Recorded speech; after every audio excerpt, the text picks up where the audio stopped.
So, as long as they're in good operational order, I mean, I don't think we should have an issue whether or not they're left on or not.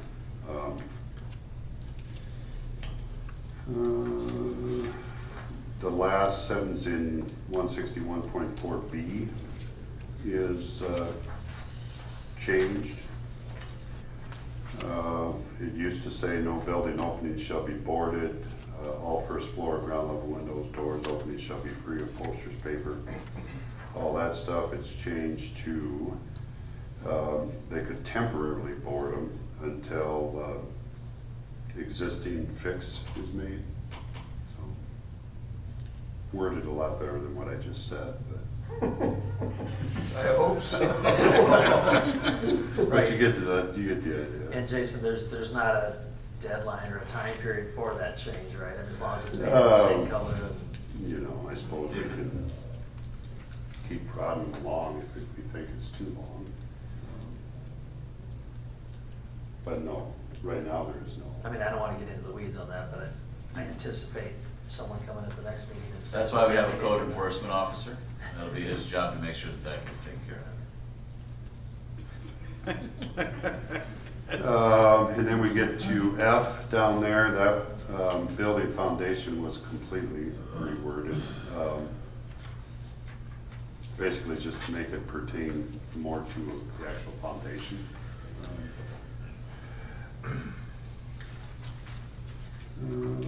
And then next page, 161.5, there's just adding the sentence telling you how long the permit is good for, and that the new application must be submitted annually.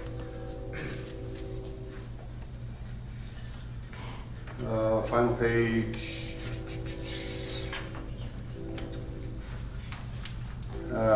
Changes to A, so 161.7 exceptions A. Put it more into if you have a valid building permit, or if the city or the code enforcement officer basically knows that you are doing work on the building. I mean, because we don't require building permits for everything. Typically, basically, it's if you're adding square footage, you need a building permit. People could be doing the interior remodel and not need a building permit, but if we are aware that you are making modifications inside, then we'll let you keep doing that. Also changed B by taking out the Iowa licensed real estate broker or salesperson. So if they're legitimately, you know, got a for sale sign in the window, they put it up themselves, you know, let that go also. I did have a discussion with one of the councilmen on that particular exception, and it was suggested that we add the words "to the public," so it should say a building actively listed for sale or lease to the public is not needed with vacancy permit. So that'll probably be changed. And then, Clark, did you have more on that? I mean, did you want to do some sort of time frame too? I think it's wise to do a time frame, but I guess we've got 3 readings to go, you know. I'm just thinking, let's get it Get to where it needs to be for the first hearing. Personally, I think there should be a time limit, because it would stay away from, I mean, a building being offered at a ridiculous price. It's, you know, not gonna. So what you're saying is that it's not deemed vacant unless it's listed for sale for in excess of a year, then it is? Right. Is that what you're, something along those lines? What I was saying was a year. Okay, so Actively offered to the public for a year. then they would need to come get a permit if they're gonna continue this, okay. And I don't wanna get too far into the weeds, I like that phrase, but, the other thing is that we would require a for sale sign in the front window, or on the building, so that people going by can see that it is for sale. But, yeah, I don't wanna get too big, but Okay. I support that. Okay. If the for sale sign starts to fade, it's probably too long. Well, we went from those, you know, but the point is, I think we want to be very reasonable here, but I also think that if you get past a year. Yeah. Yeah, I think that makes more sense than you know, having any kind of restriction on asking price. Right. You know, that kind of thing, just a way to police it, so, so people aren't And all the, unreasonable, and and all not really trying to sell the building. And all the council would be doing, I mean, we're not telling you what you can sell your building for, we're just saying if it's for sale for more than a year and it hasn't moved, you're gonna have to pay $50 for a permit. And let someone come in and Yeah. inspect. Take a look at it. I'll make a motion to establish July 5th for yet another public hearing. This time to amend the Lamar's Code of Ordinances by adding a vacant building ordinance. With the amendment that Mike noted. Second, of course, we should. We have a motion and a second. Yes, I'll suppose you would pay second. Yeah. You seconded it? Yes. Okay. All those in favor say aye. Aye. Opposed? Motion carried. Next, we have discussion. Jason, you're up. All right, just, I guess this kind of ties in back with D3, which was the rec trails, Jessica, application. I wanted to worry, I wanted to have a stick, that's okay. We should be, if you remember, it was, I don't remember how long ago it was, Mark, we, could have been that long ago. We submitted a joint application with Sioux City and Sergeant Bluff for Destination Iowa funding for plywood. We should be finding something out this week, by the end of this week, on how that went. And the conversation I had yesterday was, I believe the state funding application is due July 1st. So if, depending on if the application for the Destination Iowa funds is successful and the amount that may be awarded, if that happens, there might not be a need for the state rec application to be submitted. So, just so you know, so the what I wanted you to know was that we should be finding out about that funding by the end of this week. Central Avenue project, Steve Harris continues working on that. They look to have all of the concrete, so the driveways, the intersections, sidewalks of that section completed this week. Then there'll be a little bit of cleanup and making sure that that concrete gets to maturity level that we need before they move on to the next section. The next section, it seems like this has taken a little bit longer than I guess I would anticipated. That's what my daughter says. The next phase is one block shorter in theory, actually a little bit longer because we have a longer block in there, but less tie-ins as far as intersections, driveways go, so hopefully the next section goes a little bit quicker. But there's bonus days with the project, right? Is what, Bonus days yeah. or incentive? Yeah, that'd be, at this point, I think it's probably gonna be tough Okay. to get any of that. Yeah. But yes, there is. Airport project, there is a pre-pave meeting today at 2:30. So they'll be looking to get that paving started. I haven't noticed if they have their concrete plant up yet.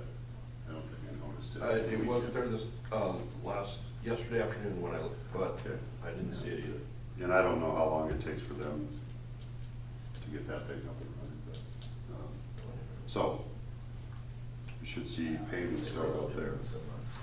And the last thing I want to talk about is community development director position interviews will start, be conducted this Thursday and Friday. So, hopefully those go well. We'll be speaking to 5 individuals. So that is all I had. Okay, very good. 4th of July, maybe you guys want to talk about fireworks or not? No? Yes? Yeah, just encourage folks, if they have complaints, to call us, we'll go out and deal with it. But just as a reminder, July 3, 4, and 5 are the only days that you can shoot fireworks in the state of Iowa. Chief, noon to 11 each of those days. So. Was it? Okay. Jacob? The only thing I was gonna mention today is, I know Plymouth Energy, the transload facility out there, they have been behind on their payments for a while. We've been working with them and, they're finally caught all up on their payments. So I just Okay. wanted to let you know. That is wonderful. Caught up means, are they still a year, I mean, they still have a year at the end? Correct. Yeah, Okay, we just I wanted to, yeah. but they've made up, okay, good, excellent, thank you. Appreciate that. All right. Mark, anything? Yeah, I reached out to Brad Epling as someone that rides the trails, told me that the bathroom out of Agrivision, the door was always locked. And apparently there was an issue with it being the kind of lock that someone can lock it and shut it. So he replaced it like right away, and then the next day there was some other issue and he went out again. So more like almost a belated thumbs up there. Good work on his part, being really responsive to citizens. Good deal. Clark? The only thing that I was also out of town for ice cream days, so I wasn't here. The one thing that I heard as a complaint was the parade route was too short. People were too packed for the amount, some places they were 4 deep trying to watch the parade. I think, and that's why I wanted those guys to stay, was I think maybe next year we should look at that parade getting an extended route, wrap on around down through Central. I'm not a big fair or parade watcher, so I don't, it's just not in my wheelhouse, but that is the complaint that I did hear. I heard good stuff about ice cream days except that, so I just I wanted. imagine there's a committee that can take that on board. You bet, you bet. And it would be easy to make an exception for that particular one, because it's evidenced by the attendance. I mean, it's just, it Yeah. was huge. So. So maybe from the boulevard to the fairgrounds or something. Yeah, basically that's how they're wrapped around the loop, and you know, you could utilize the O'Toole Park and a lot of those properties in there, so I think that's something that yes. Should at least go to the mayor's house. I was gonna say that. It's on the block from Ralph. I'll go There's gotta be some perks to this. Especially the horses. We'll build you a Free fertilizer. We'll build you a reviewing stand in the teardrop. There you go. But- Yes, that's good. That was the only thing that I wanted to bring up on that, so. Okay. So. Ryan?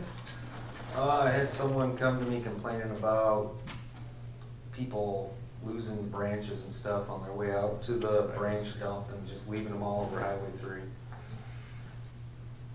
I've seen that as well. I've seen a few stacked in different places, but yeah, it's a good reminder that keep an eye in your rearview mirror, and chances are you go back on the same route that you just came, you have to see it.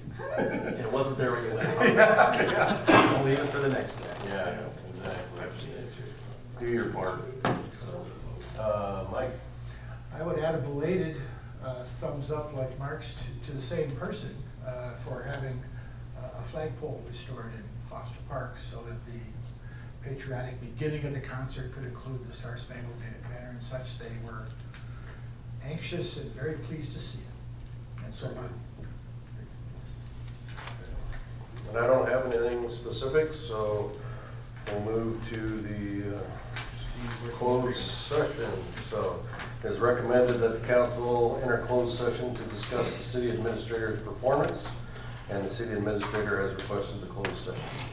Motion to enter closed session for Iowa Code Section 21.5I to evaluate the professional competency of an individual city administrator whose appointment, hiring, performance, or discharge is being considered when necessary to prevent needless and irreparable injury to that individual's reputation, and that individual requests a closed session. Second. We have a motion and a second. We'll have a roll call. Bruns, Yes.